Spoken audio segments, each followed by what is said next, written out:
So the story I want to tell you today is about variation in microbes in response to antimicrobial drug selective pressure.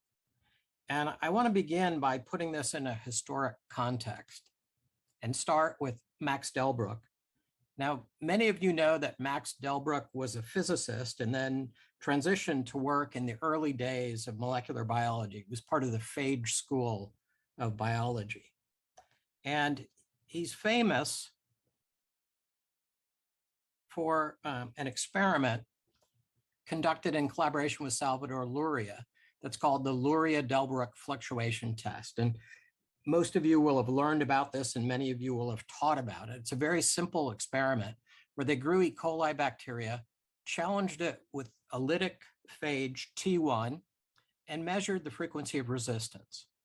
And if you take a aliquots of a single culture and just measure the rate of resistance, you see a little bit of variation, but that's just the variation around the scientific mean. But the key insight was to take multiple independent cultures, and you see from some of these, you find no resistant mutants or one or a few, but some cultures had many resistant mutants, and this is the so-called jackpot effect. And through this simple experimental paradigm and some fairly sophisticated statistics, Luria and Delbruck were able to deduce that mutations occur spontaneously prior to the selective pressure. And the frequency of those mutations is dependent on when that mutation arises in the culture. Now, Delbruck and Luria shared the Nobel Prize with Al Hershey, who with Martha Chase showed that DNA was the genetic material.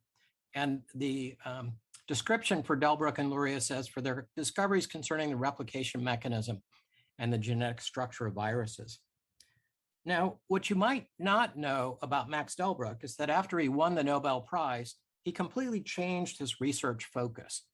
And he worked on an organism called Phycomyces because he deemed it an exceptional model system for studying sensory perception. And the organism grows as a filament. These are sporangiophores, and they're remarkably responsive to light in the wild type. And in his lab, they isolated a series of light insensitive mutants. Now, what we now appreciate is that Phycomyces is a fungus, and it's an unusual representative of the fungal kingdom. This slide illustrates the fungal tree of life shown here, which starts at this point that I'm indicating with the cursor. We've heard a lot of really cool biology and pathology and science about representatives of the Ascomycota and the Basidiomycota. This would be Candida and Aspergillus and Cryptococcus as examples. And these are representatives of what's called the dikarya. They have a monophyletic origin at the green arrow. And you'll see that it's sort of a tip of the branches of the fungal tree of life. But there are all these other phyla that punctuate the earlier evolutionary trajectory, and they're referred to as the basal fungi. And Phycomyces blakesleyanus is a representative from this group, the Mucorales. Now, we spent some time working on Phycomyces in my lab when Alex Idner was a postdoctoral fellow, but it's not an ideal model system. It's not a pathogen. It doesn't have a yeast form. You can't transform it. So when Su-Chan Lee came to my lab as a postdoc, he transitioned to work on Mucor Sinaloides because it's a human pathogen. You can transform it and disrupt genes by homologous recombination, and it's dimorphic. And importantly, the genomes are available for each of these representatives of the basal fungi. So that's a critical resource for advancing the field. Now, basal fungal infections are very challenging to treat. The drugs that we have available are quite limited. Some of them are quite toxic. In some cases, surgery is required to debride these infections. And it's caused by a diverse group of understudied organisms. So there's clinical importance. Our work began by looking at the activity of a compound that Anita introduced, FK506. This is a natural product that's antifungal, and it's an immunosuppressive drug that's used for transplant recipients, both bone marrow transplant recipients and solid organ transplant recipients. And we found that it was potently active against Mucor Sinaloides. This is the wild type grown on a control Petri dish, And in the presence of FK506, you see just a very restricted growth patch. But what's all the more interesting and telling is if you look under the microscope, the organism growing under these conditions is a hyphal filamentous organism. But when you expose it to this calcineurin inhibitor, FK506, it's enforced to grow as a yeast, as a multi-budded yeast. What's quite striking is that this dimorphic property of mucor was discovered originally by Louis Pasteur in the 1800s and then rediscovered by Solomon Bartnicki Garcia in 1962. And what they found was that if you grow the organism anaerobically with a little bit of carbon dioxide, it also grows as a yeast. What's striking about the findings with the calcineurin inhibitor is that this is under complete aerobic conditions, and it implicates calcineurin in this dimorphic transition for the organism. Now, just to remind ourselves, FK506 is a natural product. It's made by soil Streptomyces. It diffuses into the cell and binds to a receptor protein called FKBP12 to form a protein drug complex that's the active agent in the cell. And then it binds with high affinity to the calcineurin phosphatase complex. This is a cartoon depiction, but the high resolution X-ray crystal structure of the ternate complex is shown here. And in green is the calcineurin A catalytic subunit. In gold is the FKBP12 molecule bound to FK506 in blue. And then in cyan is the calcineurin B regulatory subunit that's critical for the phosphatase. Now, what's important about the mechanism of action of this drug is it doesn't target the active site that you see decorated here by these two red phosphates. Instead, it's bound to a hydrophobic surface comprised of both the catalytic and the regulatory subunit. So it's a non-competitive inhibitor, and that's what makes this exquisitely specific for inhibiting just this phosphatase. Cyclosporin has a similar mechanism of action, employing cyclophilin as its binding partner. Now, what's all the more striking is that this is the conserved mechanism of action for the antifungal activity and also for the immunosuppressive activity that is the basis for using these compounds as gold standard immunosuppressants in transplant recipients. Now, the experiment that we conducted, it was very simple-minded in the beginning. It was actually a summer rotation project for a starting graduate student. Again, this is hyphal growth of the organism. This is the growth as a yeast, a restricted growth patch in the presence of FK506. And if you just simply prolong incubation, you see these resistant hyphal sectors emerging. This one emerged early in the incubation. You see another one emerging later and another one here emerging even later. So this harkens back to that timing of when mutations can arise that was observed by Luria and Delbruck. So we purified these resistant sectors and we're interested in their genetic and molecular nature. Now, one class of mutant, as you might imagine, is simply has Mendelian mutations in the known drug targets. And those are shown here. Here's an FKBP12 mutant. These are point mutations in calcineurin B and point mutations in calcineurin A that prevent the inhibitor complex from binding to the phosphatase. And we can model how those mutations block the ability of FKBP12, FK506 to inhibit calcineurin. It demonstrates in detail the mechanism of action is conserved, but it doesn't really reveal much beyond what we already know. But this is just the beginning of the story. It turns out there's a second class of drug-resistant isolates, and I want to focus on these. This is the wild type and one such resistant isolate shown here. In the presence of FK506, the wild type is inhibited. The resistant isolate is resistant to FK506. And it's also cross-resistant to a second drug called rapamycin. That's another macrolide natural product. It also binds to FKBP12, but instead of inhibiting calcineurin, it inhibits the TOR kinase. And the fact that these isolates are resistant to both of these drugs that target FKBP12 suggests a defect in some way involving the FKBP12 protein. Now, these are about 30% of the isolates that came from our screen, so they're almost on par with the Mendelian mutants that are arising in terms of their frequency. So what are these? We could show by Western blot that they lack FKBP12. We can show by Northern blot that they lack the message encoding the drug target. And then an interesting result. The student, Cecilia Schertz, working on this, came to my office one day very frustrated, saying that her resistant isolates kept reverting to being drug sensitive. So we set up a very organized interrogation of this. This is showing two different wild types. They always grow as a yeast in the presence of FK506, no matter how long you passage them. Two different FKBP12 Mendelian mutants are completely resistant and remain as hyphae in the presence of the drug. But three of these other class of drug-resistant isolates, they revert from drug resistance to drug sensitivity, and it's at some stochastic number of passage. And these mutants are completely restored to FK506 sensitivity and rapamycin sensitivity. If you take them after they've reverted and repeat the screen again and isolate FK506 resistant variants, you find this unusual class again represents about 30% of the drug-resistant isolates emerging. So it seems to be a completely reversible process. There doesn't seem to be any permanent genetic change that underlies this antimicrobial drug resistance. When they're restored to drug sensitivity, they re-express FKBP12, both the protein and its encoding message. So during this process, they lose the protein, but when they're passaged in the absence of drug, they become sensitive again and the protein returns.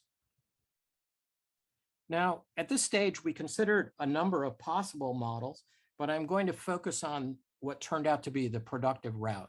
We knew that Mucor has an active RNAi pathway from the work of a series of investigators at the University of Murcia in Spain, Rosa Ruiz Vasquez, Santiago Torres Martinez, and Victor Gare. They'd found an RNA-dependent RNA polymerase, argonauts, and dicers that mediate a standard canonical RNAi pathway. So we entertained the hypothesis that these drug-resistant isolates might have in some way silenced the FKBP12 gene by RNAi. And sure enough, when we isolated small RNAs, ran them out, and blotted them with a probe to the FKBP12 gene, we could see abundant small RNA to the locus in the FK506 resistant isolates. And when they revert to being sensitive, they lose all of these small RNAs. We went on to sequence the entire small RNA repertoire and map it across the entire genome. And that's depicted here. This is the wild type. This is one of the resistant epimutant isolates and its revertant form, another resistant isolate, and another matched pair. And you can see that in the resistant isolates, they all have both sense and antisense small RNAs that map to the 3 exons of the FKBP12 gene. They don't map to the introns, and they tellingly don't map to the genes on either side, and there's no other increase in small RNAs across the genome that's associated with the resistant phenotype. So to a first approximation, it looks as if just this gene in the genome has been silenced by RNAi. Now we went on to look at components of the RNAi pathway that were involved in this. And in this work, we were greatly assisted by Sylvia Kahlo. She was a graduate student in Rosa and Santiago's lab and worked on the RNAi pathways in Mucor. She came to the lab as a postdoc and brought her whole collection of mutants. And what she did was repeat the screen in wild type versus her mutants lacking dicer or argonaut or RNA-dependent RNA polymerase. She made small RNAs from these isolates and ran them out and probed them, and then measured what is the frequency of epimutants in all of these RNAi mutant backgrounds. And to sum up what she found, both of the dicers contribute. The RNA-dependent RNA polymerase 2 is required, as well as argonaut 1, and also an exonuclease and a helicase. So these are all required for the epimutants to form in response to FK506 selective pressure. She was able to show that other RNAi components are dispensable for epimutations, and that includes argonaut 2 and argonaut 3. They're not required, and you still observe a reasonable frequency of epimutants in those mutant backgrounds. And then, interestingly, she found a third category of RNAi mutants. And these turn out to be RNAi components that constrain the formation of epimutants. And what I mean by that is the frequency of epimutants is dramatically elevated in any of these mutant backgrounds. You can see the data here of the small RNAs arising against FKBP12 for the RDRP1 mutant. In this background, just over 80% of the isolants are now epimutants. And this property was shared with mutants in another RNA-dependent RNA polymerase number 3, and then in a protein called R3b2, which is an alternative to dicer. Now, in addition, these FKBA epimutants that are resistant to FK506 in these backgrounds, we never saw them revert, no matter how long we passaged them. So they arose more frequently and they were much more stable in this background. So we've been able to put all these components into multiple parallel, distinct competing RNAi pathways. And I've been focusing on the epimutation pathway shown in the center of the figure here. And those components that when we mutate them, it elevates the frequency of epimutation, RDRP1, RDRP3, and R3b2. You see that those are unique to this alternative non-canonical dicer-independent RNA degradation pathway. So our working model is that there are substrates that can channel down either the epimutation pathway or this degradation pathway. And if we disable this pathway by mutation, more substrates available for the epimutational pathway. Now, we've found this by mutating each of these components, but you can imagine there might be physiological conditions in which the expression level or the stability or the activity of some of these components might be regulated. And that might be in response to stress, or it might be in response to sexual reproduction, or it might be in response to pathogenesis. And we'll return to that theme.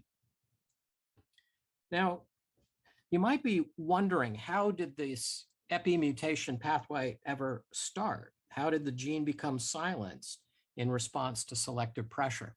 And when we looked further at the organization of the genome here, we noted that the FKBP12 gene was overlapping its neighboring gene, encoding a putative polyamine transporter. And by race analysis, we could show that these convergent transcripts actually overlap by 92 base pairs. So we thought, aha, this must be double-stranded RNA. Maybe the poly A tails are degraded. Maybe these are extended by poly A polymerases and then diced, and then this would be required to trigger the pathway. So we deleted the PAT-A gene, removing virtually the entire open reading frame. And what we found was that the frequency of epimutation at the neighboring FKBP12 locus didn't change. And this just shows some of the epimutants that we isolated in the PAT-A mutant background. So this doesn't seem to be the model of how RNAi is triggered. We subsequently found that there's a naturally occurring antisense transcript to the FKBP12 locus that you see in this northern blot here. It also disappears if you delete FKBP12 or if FKBP12 is silenced by the epimutation pathway. And when the epimutants revert, the antisense is also re-expressed. So we think that there must be some RNA-dependent RNA polymerase that's making an antisense version of the FKBP12 gene, and that under some conditions, they form a double-stranded template for dicer, and that's the trigger for the pathway. Now we've sequenced this antisense, and it's clear that it comes from the mature spliced FKBP12 mRNA. There's no intron sequences in it. We've tested the single mutants that are available for the RNA-dependent RNA polymerase. They all still seem to make this antisense. So either they may have some redundant function here, or there may be another polymerase that hasn't been identified yet. So I want to summarize to this point that we've discovered that epimutants can enable a type of reversible phenotypic plasticity. And these are occurring amongst spontaneous drug-resistant mutants. And they're occurring in the same population where stable Mendelian mutations are occurring, or these unstable epimutants. And the characterization of these transient epimutants showed that there's no nucleotide change in the FKBP gene encoding FKBP12. No change in the open reading frame, no change in the promoter, no change in the terminator. And from whole genome sequencing, we haven't been able to find any mutation anywhere in the genome that's involved. When the gene is silenced, the mRNA and protein are both absent. There's abundant small RNA that's present. And the pathway that's involved may be regulated or stochastic. And we think it may involve an antisense as the trigger. Now, we've gone on to show that epimutants are a general phenomenon, and we found that they occur in a second mucor species. So in Mucor lusitanicus, about 30% of the drug-resistant isolates are epimutants. In Mucor Sinaloides, about 80% are. Now, very recently, Grit Walter and Sibber Nahog and others have codified the Mucor Sinaloides complex into 16 phylogenetic species. We've been focusing on isolates in these phylogenetic species here. And of these 16, at least 7 are known to be associated with human infection. Now, importantly, this organism has a defined sexual cycle, but no one had ever been able to germinate the zygospores that are produced by the sexual cycle. So it wasn't possible to do genetic analysis or crosses or isolate and analyze meiotic progeny. Until this work here, they identified 2 isolates where now you can see the zygospores germinating. And we're interested in this for several reasons. In Cryptococcus, we earlier discovered that there are RNAi pathways that are turned on during sexual reproduction to counteract transposons that also become activated. And so we're quite interested in whether or not the epimutation pathway will be turned on by sexual reproduction. One of those components that's required for the RNAi epimutation is the RNAi helicase. And that gene is immediately adjacent to the mating type locus in Mucor Sinaloides. So we suspect that might be a component that may be regulated during the sexual cycle that can be involved. And these are studies that are in progress now. Now, I want to show you that we've also generalized epimutation to show that it occurs in other genes. And shown here is the pathway for uracil biosynthesis. And there's an important toxin that came to prominence through work in Saccharomyces cerevisiae, initially discovered and popularized by Jeff Buca when he was a postdoc in Jerry Fink's lab, called 5-fluoroerotic acid, or 5-FOA. And it selects for mutations in the uracil biosynthetic pathway. The genes in Mucor are called PIRF and PIRG. So you can select for loss of function here. And so Zanetta Chang, when she was an MD PhD student in the lab, screened to see if she could isolate epimutants in PIRF and PIRG. And this is showing her small RNA blots. Here are 2 of her PIRF epimutants, and here's a PIRG epimutant. And you can see that these isolates are resistant to 5-FOA, but eventually they revert to being sensitive upon passage. And here is her PIRG epimutant shown here. Now, importantly, in this case, we weren't able to isolate epimutants in either of these genes in the wild type background. It turned out we needed to use a background with an enhanced level of epimutation. So either the RDRP1 or the RDRP3 background, removing components of that alternative degradation pathway. So that increased the frequency of epimutants. What's surprising about the epimutants here is that they're revertible, even in this stabilizing background. So these may be loci that are less prone to form epimutants compared to the FKBP12 locus that I've been telling you about. Now, Zanetta went on to sequence small RNAs from these silenced, revert, and wild type isolates. This is showing the small RNAs across the PIRF gene. It doesn't have any introns, and yet it has abundant small RNAs across the entire contiguous single exon. Here's the PIRG gene, and again, you can see small RNAs decorating the 3 exons and not the introns. And in these cases, there's really no spread of these small RNAs into either of the adjacent flanking genes. And like the FKBA epimutants, there's also not an increase in small RNAs to other loci throughout the genome. So again, it seems to be a very precise process of silencing the gene for which we're imposing a selective force. Now, we often ask the question of whether or not these epimutants might involve formation of heterochromatin.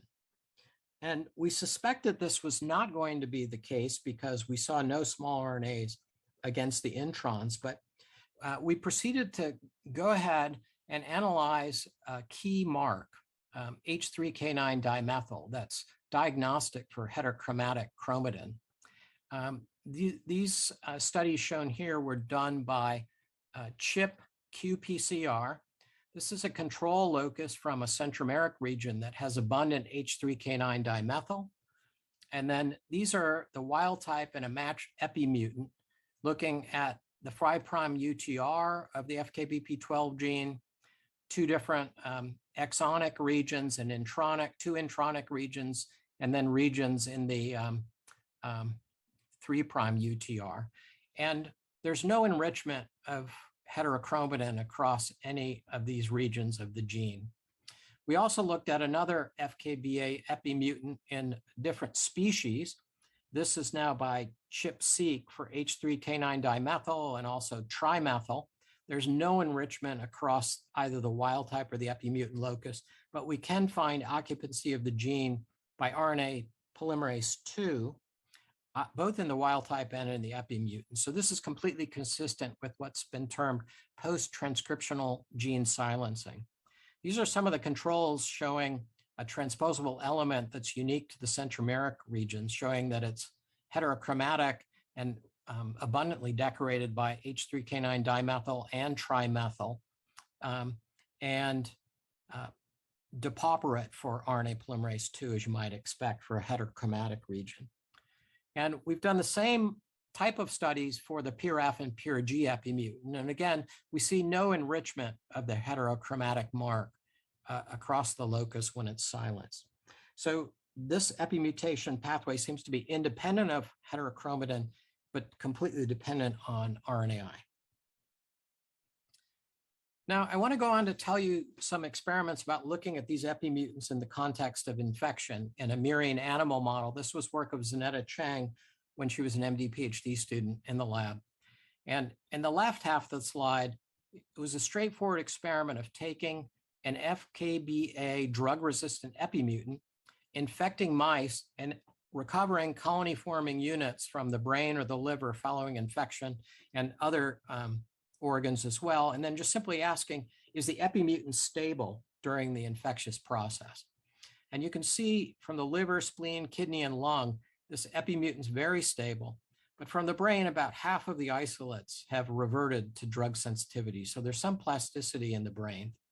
And we take this stability of the epimutant during the infectious process as evidence that epimutants might play a role during infection.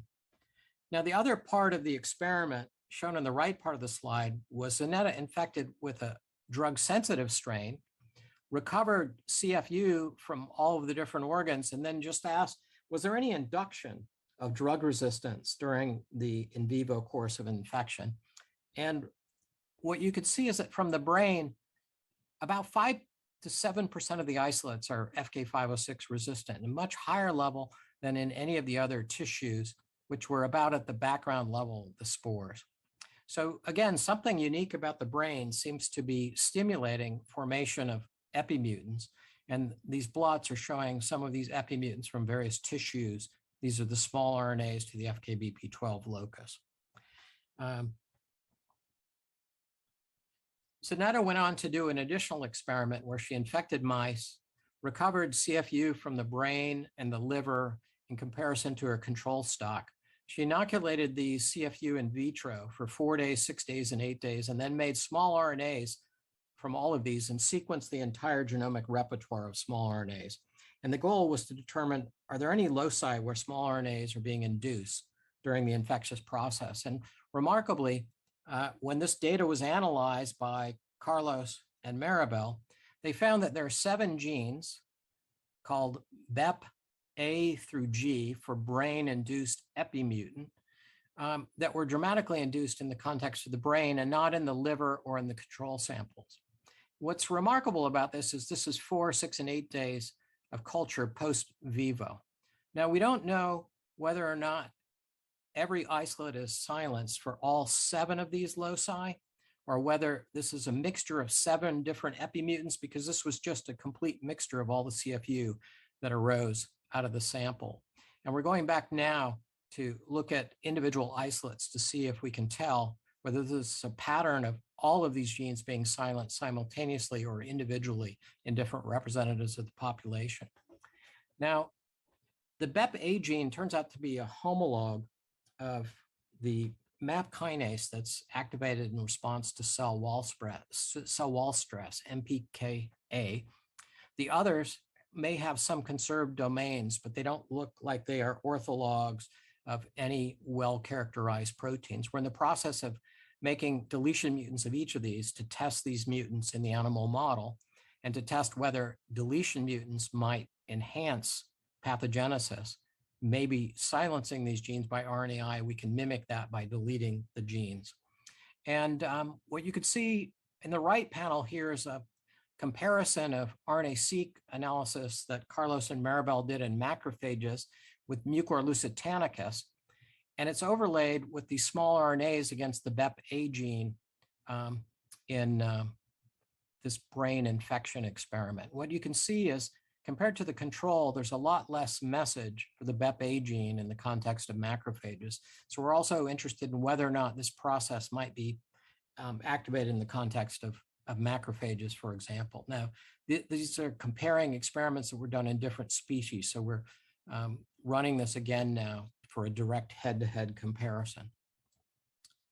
So our future goals are to continue to explore the role of epimutants in both antimicrobial drug resistance and in pathogenesis in a series of models, including with macrophages, in blood-brain barrier models, in the context of brain organoids with our colleague Debbie Silver, who's an expert on growing brain organoids in our department, and also continuing to explore in the whole animal model whether there might be unique regions within the brain that are inducing this plasticity, either for reversion or induction of epimutants. Could it be that there's a unique brain environment or brain condition that's stimulating this as a stress condition? So I want to summarize that we found that epimutations are general and occur in 2 related pathogenic species. We've found epimutations now in 10 different genes, including 3 that confer drug resistance and 7 that emerge during the infectious process. Epimutations are, like mutations, potentially spontaneous and stochastic.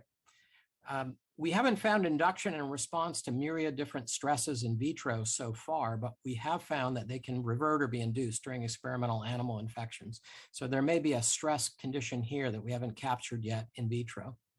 Now, these can be strictly epigenetic, and I mentioned we can take a reverted epimutant, form epimutants again, and they occur at the same frequency, and there's no evidence for an inciting mutation that leads to epimutation of the FKBP12 gene. But I also showed you that in the case of the pure F and pure G epimutants, we needed a genetic helping hand by disabling RDRP1 or RDRP3. So you can envision there are routes that could be both genetic and epigenetic, or maybe there are routes that would be regulatory and then epigenetic that could be envisioned. So to summarize, we found there's 2 different routes for adaptation in mucor, one that's stable, leading to Mendelian mutations, the other that's transient via epimutation and doesn't involve any Mendelian mutations. And when the stress is relaxed, they can revert to being completely wild type. And this allows the organism to adapt via a transient pathway to sample phenotypic space, but then revert under conditions where that's no longer necessary or beneficial. Now, it turns out that epimutants were first discovered in plants. And this shows the snapdragon. This is work of Carl Linnaeus. So snapdragons have bilateral symmetry to the flower. And he discovered a flower pattern mutant called pyloric that instead exhibits radial symmetry. And so this has been under study for centuries. And just over 20 years ago, it was discovered the gene that's involved. There's no nucleotide change in the gene, but this example of an epimutant is caused by extensive DNA methylation of the gene in the epimutant. It's inherited through sexual crosses of the flowers for centuries, but it was known that it could revert back to a wild-type phenotype at a low frequency. So this is a different example of an epimutant that's dependent on DNA methylation. Epimutants have also been found to occur in humans, and this is in a specific setting of a hereditary kind of cancer called hereditary non-polyposis colorectal cancer, HNPCC, also known as Lynch syndrome. These individuals have mutations in the mismatch repair pathway that lead to increased mutation and repeat expansions. These are families, though, where sequencing did not reveal causative mutations in any of the known genes. And subsequently, epimutants were identified in MLH1 or MSH2. And again, they're attributable to extensive DNA methylation that silences the gene, and they're heritable through the germline. Very recently, Peter Sarkey's lab reported a discovery of epimutants in nematodes in the model C. elegans. This was in experimental evolution studies where they passage strains for a whole series of generations, the line A and line B and line L, and then the number indicates the number of passages. And then they sequenced small RNAs. And remarkably, they found that for a number of loci, small RNAs increased in abundance. So for example, for this gene in the B lineage, it was at generation 25, and then it disappeared by generation 100. In the G lineage, it occurred at, not at passage 25, but at passage 100. And similar for many other loci throughout the genome. So they've developed a model for how these RNAi-dependent epimutants may be arising and disappearing in the population. And this is done in the absence of any overt selective pressure. And it suggests that there's a lot of natural variation that may be occurring throughout organisms that arises and disappears unless there's a selective pressure that captures it and amplifies upon it. And the final example of epimutations that I want to summarize for you is recent work from Robin Alshire's lab. This returns us to the fungal kingdom in the model fission yeast, Saccharomyces pombe. And they used caffeine as the drug to select for resistant isolates. And they found many isolates that were stable for resistance, but they focused on those that were unstable for caffeine resistance. And they found in particular that this class was dependent on the enzyme CLAR4 that makes the heterochromatic H3K9 dimethyl mark. So if they delete CLAR4 from these isolates, they lose their caffeine resistance, whereas the stable resistant isolates were completely independent of CLAR4.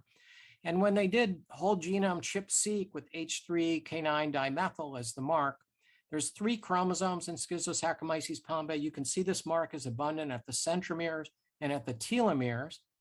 But in each of their unstable resistant isolates, they see a novel peak of heterochromatin somewhere in the genome. And within those peaks lie 5, 6, 7, 8 genes that have been silenced by heterochromatin. And they were able to implicate several of those loci in resistance to caffeine.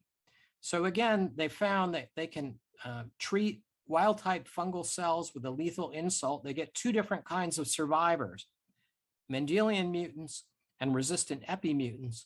And in this case, the epimutants are dependent on heterochromatin, subsequently, they've shown they're also dependent on RNAi. But the main mechanism is a heterochromatin mark that silences that gene neighborhood. So again, this suggests that in other fungi, both model and pathogenic fungi that have active heterochromatin, epimutants might be playing a role in their pathogenesis and drug resistance responses. So I want to summarize that we've focused on one mechanism for the generation of phenotypic diversity involving epimutations, that these can occur via RNAi or DNA methylation or heterochromatin. These are sometimes independent routes, and in some cases, they're interdependent. Many of these pathways are conserved throughout the fungal kingdom, and so it raises the prospect that there will be examples of these types of epimutants forming in organisms as diverse as Cryptococcus and Aspergillus, Histoplasma, and other species. We could have spent just as much time talking about these other routes to phenotypic diversity. We know about HSP90 as a capacitor for evolution from work of Leah Cohen and Susan Lindquist and others, work on prions as agents of genetic diversity, a lot of beautiful studies on aneuploidian fungi and mutators and hypermutators and sexual and parasexual reproduction. And these themes and topics have been covered in 2+ Pearls, if these are of interest. I want to close by acknowledging the people in the lab that were involved in the Epimutation project. This started when Cecilia was a rotating graduate student in the lab, and then it was brought to fruition by Sylvia Kahlo when she came as a postdoc and brought her invaluable collection of mutants. Su-Chan Lee started all the work in Mucor in the lab. Zanetta isolated the epimutants in pure F and pure G and did those key animal studies I talked about, and Blake contributed a lot of the bioinformatic muscle. This is a long-term collaboration with Rosa and Santiago and Curo and Victor in Spain. And notably, Carlos and Maribel were graduate students with Victor, and they're now postdocs in my lab working on epimutants in Mucor and other species. So this is the third time they've sent me a superstar from Spain. And it's been an absolute pleasure to collaborate over the long term. I want to thank everybody from the group that works on other projects, including Cryptococcus and the pathogenic and saprobic species complex, and thank the NIH for their long-term support. Thank you for your attention and for staying to the end of the day on Friday, and I'd be happy to take any questions. Thank you, Joe, for an amazing talk. We'll take a few questions. Ying Zhang is asking about whether this mechanism is also present in mammalian cells. And you talked a little bit about epimutations in the context of human cells. Maybe you could elaborate a bit. So the epimutants that we know about in humans thus far involve fairly extensive DNA methylation. And I just presented the examples from Lynch syndrome, but there's several other disease states where epimutants have been identified.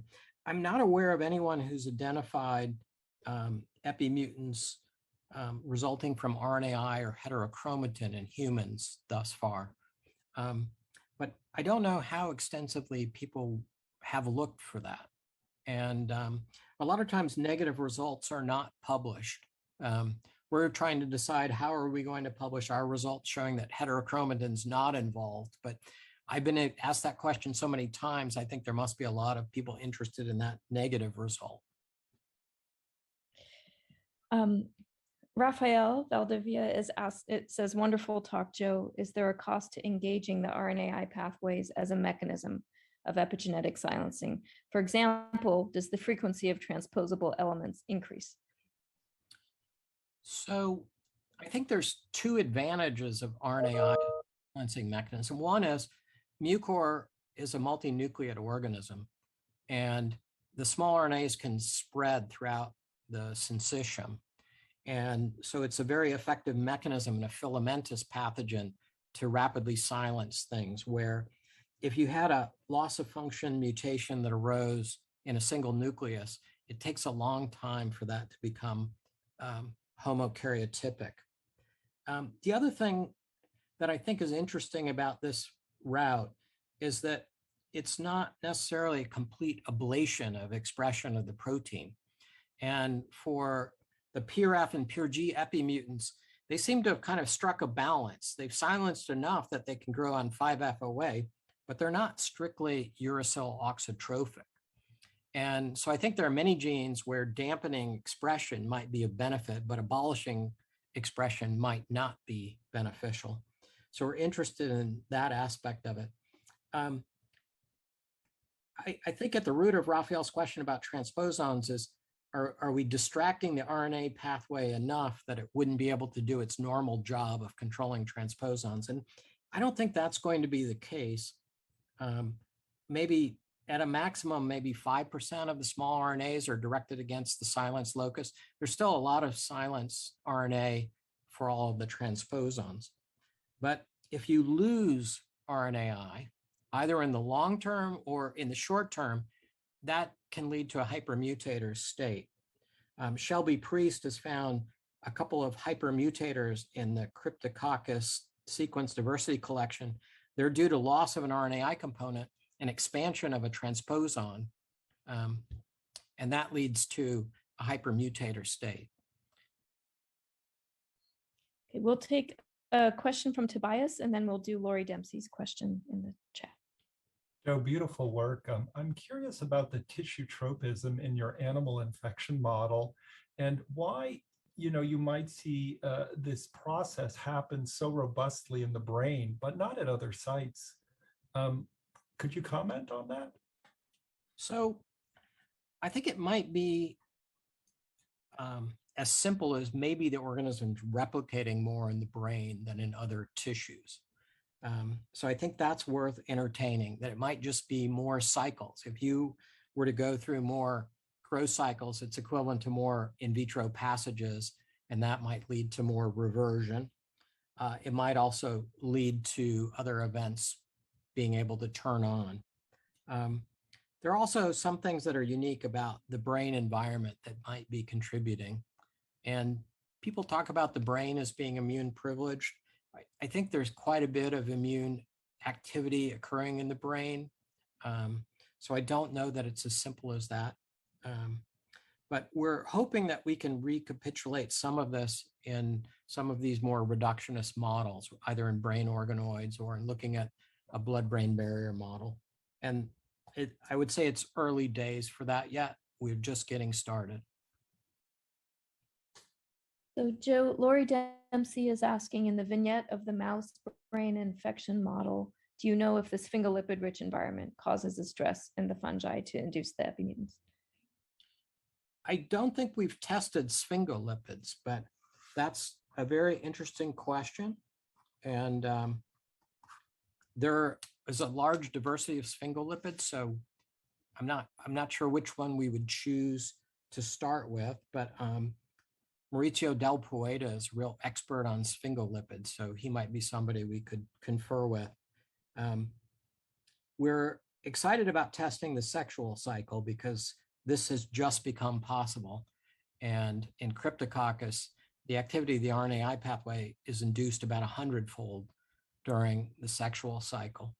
If you look at the frequency of RNAi silencing of a transgene, it's about 1 in 1,000 cells during mitosis, and it's about 50% of the meiotic progeny. So that might be a place where this is really being actively turned on. And that might give us some clues as to what might be regulating the pathway if we were to do, for example, RNA-seq through the sexual cycle and look at the levels of the different RNAi components as one metric. Do you know if putting mucor in competition with other organisms can induce this pathway? We've not looked at, for example, C. elegans or Galeria as a heterologous model. That's a really good question. It's the kind of thing we do all the time with other fungi, so it seems like an obvious thing that we should have done. I think Zanetta was very focused on the mouse as her system. I think because she's a physician scientist training at WashU now, fast tracking and planning to be an ID fellow, and a mouse was just much closer to a human. But a good question of whether or not an amoeba or a nematode or a Galeria would be a model to consider. And I was also just thinking about other microbes, like in the context of polymicrobial interactions, potentially. Yeah, like with bacteria, for example. Yeah. Mm-hmm. We've not explored that, although we've been looking to some extent at bacterial fungal interactions in other contexts. That's a very interesting idea as well. So I'm going to go ahead and turn this over to Denise and Victor. Thank you so much, Joe, for a fabulous talk. Thanks, Anita.